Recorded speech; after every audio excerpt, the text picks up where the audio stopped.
Olá amigos aqui do canal Você e Deus, aqui é Marcelo, voltando para mais um vídeo aqui sobre panorama bíblico.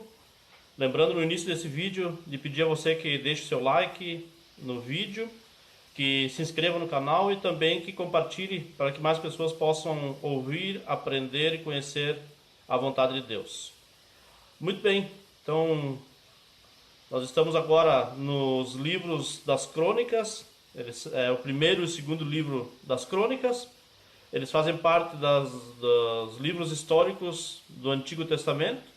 Da segunda subdivisão, a primeira divisão é o Pentateuco, que são os primeiros 5 livros. O segundo são os livros históricos. E estamos então agora nos livros das crônicas. Qual é o propósito desses livros, das crônicas? Eles significam um fortalecimento à história do Reino do Sul ou Judá, mostrando que Deus continuava com eles. O cativeiro abatera a nação, mas ela ressurgiria. Então aqui mostra o cuidado de Deus para com o povo de Judá, que fazia parte do povo de Israel, que foi na divisão que nós vimos lá com Salomão, né? Salomão, no reinado dele, depois do reinado dele, acabou se dividindo o reino ali. As obras foram escritas depois do cativeiro, com o objetivo de serem um alento e uma advertência. Alento quanto à proteção de Deus e advertência quanto à apostasia e idolatria do povo. Então ela tinha um objetivo duplo. Um era trazer consolo, conforto, né? Mostrar que Deus estava com eles, Deus estava protegendo eles. E por outro lado, então, também uma palavra de advertência para que o povo não se afastasse, não se desviasse de Deus, passando a adorar os ídolos dos outros povos ali da região.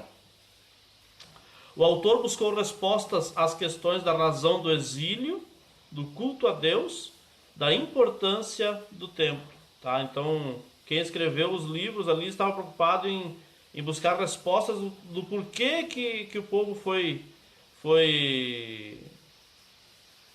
levado em cativeiro, o culto a Deus e a importância do templo. Tá? Então ele pensava, refletia sobre isso. As generalidades dos livros. À primeira vista, os livros de crônicas parecem uma mera repetição dos livros de Samuel e Reis. Então quem lê pela primeira vez dá a impressão que mas está repetindo tudo de novo que foi dito nos livros anteriores ali. Mas não é bem assim. Tá? Então Samuel e Reis, por exemplo, se referem à história do Reino do Norte e Reino do Sul e foram escritos antes do cativeiro. Os livros de crônicas destacam apenas o Reino do Sul. E agora, o nome dos livros em hebraico significa eventos de cada dia, ou seja, coisas que aconteceram no passado. Por isso, crônicas, né? Acontecimentos, histórias do passado. O assunto central nestes livros é o templo. Tá? Então, tanto no primeiro quanto no segundo livro de crônicas, o assunto principal ali, central deles, é o templo. Ou seja, os sacerdotes com o culto e os levitas como portadores de tradição religiosa. Todos os reis são julgados a partir da relação deles com o templo ou com a idolatria. Os livros são contados a partir da ótica dos levitas, a partir do ponto de vista dos levitas, que aparecem como os desejáveis líderes da comunidade judaica. Quais são os destaques destes livros? Então eles destacam as genealogias, né? Por exemplo, o propósito das genealogias era mostrar a mão de Deus escolhendo certas pessoas para cumprirem o seu propósito na história do povo. Por isso são genealogias selecionadas. O autor estava interessado na linhagem de Davi e nas tribos de Levi, Judá e Benjamim.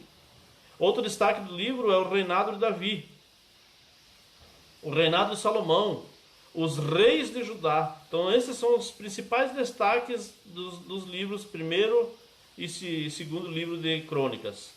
O esboço simplificado. Primeiras crônicas é bem facilzinho, ó. Do capítulo 1 ao capítulo 10, de Adão até Saul, e fala das genealogias, né? Capítulo 10 ao 29, o reinado de Davi. Então ele trata, todos esses capítulos, ele trata a respeito do reinado de Davi, os pormenores do reinado de Davi. Segundo as crônicas, do capítulo 1 ao 9, ele fala sobre o reinado de Salomão, a construção do templo. Do capítulo 10 ao 20, a divisão do reino. Dos capítulos 21 a 32, a luta contra a idolatria. E dos capítulos 33 a 36, os anos finais, tá? Então são livros gostosos de ler, porque eles contam muitas histórias, tem muitos fatos narrados ali, e que tenho certeza que você vai gostar muito da leitura deles, tá? Muitos aprendizados tem ali também, muitas lições de vida tem ali também. Então que Deus abençoe e até o próximo vídeo.